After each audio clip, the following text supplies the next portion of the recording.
Pakistan army की अफगानिस्तान में air strike के नतीजे में दहशतगर्दों का खात्मा हुआ, ख्वारिजों को जहन्नुम हासिल किया गया। खारजी जहन्नुम हासिल हुए ही क्या कि अफगान नमक हराम जिनसे दफ्तर खारजा ने एक बयान दिया है कि पाकिस्तान को इन दहशतगर्दों से खतरा है। अब उसके नतीजे में चूंकि ये दहशतगर्द वहां पनाह लिए बैठे हैं और बहुत से तालिबान वहीं से ऑपरेट करते हैं, और यही वो रास्ता है जहां से पाकिस्तान ज़मीन की तरफ जो है वो हमेशा से गंदी और मैली आंख से इसको देखा गया है। और इस पाकिस्तान मुल्क खुदादाद में हमेशा दहशतगर्दी के हमले होते रहे, और यही वो सरजमीन है अफगानिस्तान की जहां से फितना ख्वारिज जो है वो उठा और पाकिस्तान की पाक सरजमीन पे हमेशा हमलावर हुए। और ये वही लोग हैं जिनको हमने पाला, जिनको हमने ट्रेन किया, जिनको हमने बड़ा किया, जिनको हमने वो खिलाया पिलाया, बड़ा किया, ट्रेन किया, कवर पैम्पर्ड किया, कवर्ड किया, हर तरह से हर लिहाज से ताउन किया। और ये नमक हराम इनग्रेट अनग्रेटफुल हमेशा से वही इनकी जो हमेशा से इनकी वो बदनीति है, वही इनकी जो नस्लों में आ रही है, वो नफरत, वो जो इंडिया का जो ये हमेशा अलाकार बनते रहे हैं। वो अमेरिका जो तुम्हारा बाप था वो तुम्हें छोड़ गया, हम तुम्हें नहीं छोड़ेंगे। तुम्हारी जो धमकी है, जो तुमने वजीर इत्तलात तुम्हारा वो धमकी दे रहा है कि हम तुम्हारे गली कूचों में, वो गलियों में, घरों में तुम पे हमलावर होंगे, तो ये तुम्हारी भूल है। हमने तुम्हें ट्रेन किया, लेकिन ये नहीं बताया कि हम जो से हम जिन लोगों से लड़ना जानते हैं, तुम तो हमारे लेवल के लोग भी नहीं हो। जब तेरे बाप को भेज, तेरे बस की बात नहीं है। ये मैं बड़मला कह रहा हूं। ये तालिबान, ये जिनकी इस्लाम से कोई लेना देना नहीं है, ये जो बच्चों को, इंसानों को, मर्दों को, औरतों को, बूढ़ों को कत्ल करते हैं, ये इस्लाम हमें सिखाएंगे? ये हमें बताएंगे कि जनाब ये हम पे रियासत में हमलावर होंगे? पाकिस्तान आर्मी दुनिया की मजबूत तरीन फौज है। हमारे पास गैरत ईमान है, हमारे पास ईमान की दौलत है। हम दुश्मनों के दांत खट्टे करना जानते हैं। और तुम हमसाये होने का हमें ये बता रहे हो कि जिनको हमने हमेशा से पनाह दी, जिनको हमेशा हमने वो पढ़ाया, लिखाया, खिलाया, बड़ा किया, पैम्पर किया, तुम्हें हमने परवरिश की, तुम्हारी परवरिश, और वो नमक हराम के नमक हराम रहे हो। तुम हमें बताओगे let it be known if you harbour the enemies you will lose your home. तुम अगर खुद दहशतगर्दी करोगे, दहशतगर्दों को पनाह दोगे, तो तुम अपना घर भी तुमसे छीन लिया जाएगा।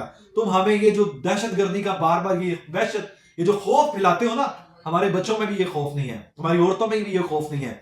मेरी मैसेज बड़ा गौर से सुन लें। पाकिस्तान आर्मी को जो तुम थ्रेट करते हो, और तुम्हारा टारगेट जो तुम्हारे मुंह से दुश्मन की जुबान निकलता है, हम ना उन दुश्मनों को किसी खाते में लिखते हैं, ना तुम हमारे इस काबिल हो कि हम तुमसे लड़ सकें। तुम्हारी ये औकात ही नहीं है कि हम तुम्हें अपने बराबर का क्या समझे। तुम हमारे किसी ट्रेड बंदे से भी नहीं लड़ सकते। तो ये जो धमकियां, अपनी ये जो वहशत और ये जो अपनी दहशतगर्दी है, ये अपने पास रखो।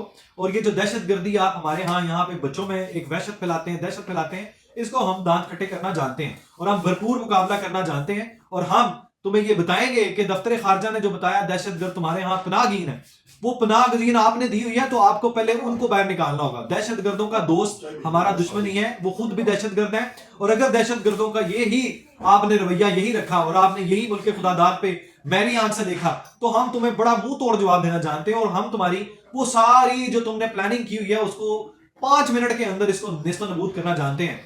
अब ये दहशतगर्दी जो है वो छोड़ दो, अमन ओमान की तरफ आओ, एक अच्छे हमसाये का रोल अदा करो, तो वेलकम है।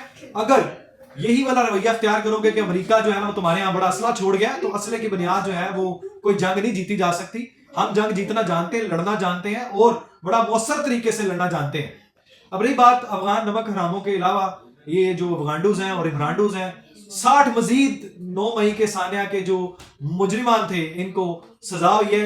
हसान नियाजी, वो जो पतलून पकड़ के कहते थे जनरल साहब की 56 साइज, उनको 10 साल कैद बामुशक्कत हुई है। उनको भी मुबारकबाद, क्योंकि आर्मी एस्टेब्लिशमेंट, रियासत, इसकी तनसीबात, इससे जुड़ी हर चीज, अगर आप इस पे हमलावर होंगे, अगर हमारी आर्मी के खिलाफ जहर उगलेंगे, अगर रियासत पे हमलावर होने की कोशिश करेंगे, अगर बदअमनी फैलाएंगे, अगर अमन मान की सूरत हाल को खराब करेंगे, तो हम आपका मुंह तोड़ देंगे। रियासत अपनी रिट कायम करना जानती है और इसको बड़े मौसर तरीके से रिट को बरकरार रखना जानती है। बेहतरी यही है कि अपने अमाल पे नजर दुड़ाएं, उस पर माफी मांगें और रियासत के खिलाफ खड़े होने और बगावत करने से बाज रहें, वरना आपका भी नाम ना होगा नामों में, ना होगा निशानों में, ना कहीं आपका नामो निशान रहेगा। अब रही बात आपकी सिविल नाफरमानी की और आपके मुज़ाकरात के, जो जनवरी में आपके एंड पे आपको जो टारगेट मिला है, आज आप पूरी टीम जो है पीटीआई की, वो इमरान अहमद न्याजी साहब से मिलके हैं जेल में, उन्होंने आपको बड़ी चीजें पढ़ाई समझाई हैं। उन्होंने आपकी, मैं बात सुन रहा था, ये जो रजा साहब हैं वो बोल रहे थे, कह रहे थे कि जनाब इमरान अहमद समझ मैं अपने कत्ल के मंसूबे, उस पर गोली लगने पे मैं उसको माफ करता हूं पाकिस्तान की बेहतरी के लिए, लेकिन सिविल नाफरमानी के बारे में कुछ नहीं बताया। और वहीं पे ये कहा कि मैं पाकिस्तान की बेहतरी के लिए उनको माफ करता हूं सबको, ये मेरी फलां सीरी को, फलां जनाब मेरे कत्ल को, जनाब मुझे गोली लगने को, हम सारी चीजों की मजम्मत करते हैं। जो भी गोली लगी है या किसी तरह से हमला है, वो किसी तरीके से दहशतगर्दी के किसी भी वाकये को हम कंडेम करते हैं। हालांकि ये दहशतगर्दी का वाकया, फौज की तनसीबात पे हमला 9 मई 26 नवंबर पीटीआई ने किया और फौज मुखालिफ किया, और सिर्फ फौज टारगेट थी, जो कि हमारे दुश्मनान ममालिक जो है और रियासतें हैं, उनका ये टारगेट रहा है हमेशा से। वही वतीरा पीटीआई ने हमेशा अपनाए रखा है।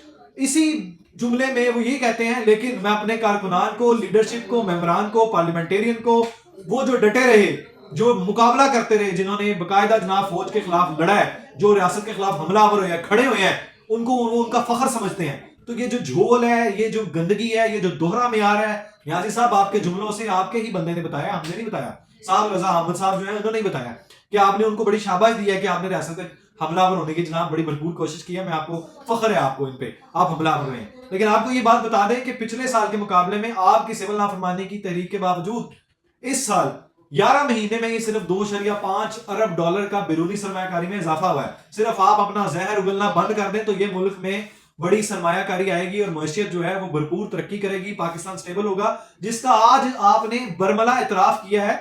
सहाफियों से गुफ्तगू करते हुए जिस सहाफी ने आपसे सवाल पूछा कि पाकिस्तानी मईशत जो है वो स्टेबल हो रही है, तो आपने बरमला उस पर इजहार किया है कि पाकिस्तान मईशत जो है वो संभल गई है और उसके अंदर बेहतरी आ रही है। लेकिन वो तरक्की वाला एलिमेंट जो आपने ना, वो कहते हैं ना, जहर तो ऑब्वियसली आपका वो रुकना नहीं है, क्योंकि फौज तो टारगेट है, इकोनॉमी आपकी टारगेट है। असल बात तो वही है कि रियासत को आप स्टेबल नहीं देखना चाहते, तो रियासत अल्लाह के फजल करम से स्टेबल रहेगी, पाकिस्तान आगे बढ़ता रहेगा। और वो तमाम अनासर, चाहे वो अफगांडू हो, चाहे वो इमांडू हो, वो हर तरह के अनासर जो मुल्क दुश्मन है, चाहे वो अमेरिका हो, चाहे अफगानिस्तान हो, इंडिया हो, चाहे वो कोई भी ईरान की तरफ से आए, किसी भी तरफ से हमला है, हम हर तरह से इसराइल हो, हर तरह से अल्लाह के फजल से हम अपना दिफा करना जानते हैं और इस पर कोई समझौता नहीं होगा। और ये जो सानिया 9 मई के 60 मजीद मुल्ज़िमात को सजा, अगला नंबर खान साहब का है, भरपूर तरीके से उनका नंबर लगेगा और इनके मास्टरमाइंड मंसूबा सालों को कड़ी से कड़ी सजा होगी। और फैज मीर साहब का भी इसी में नाम होगा, क्योंकि आज ब्रिगेडियर साहब रिटायर्ड जो थे, उनको भी इसी सजा में शामिल कर लिया गया। अब यहाँ पे जनाब ये जो इन्होंने एक दोहरे म्यार के साथ न्याजी साहब ने एक बात की कि ये जो हमलावर थे, जो 26 नवंबर को इस्लामाबाद और इस रियासत पे हमलावर हुए, ये आपका फख्र है।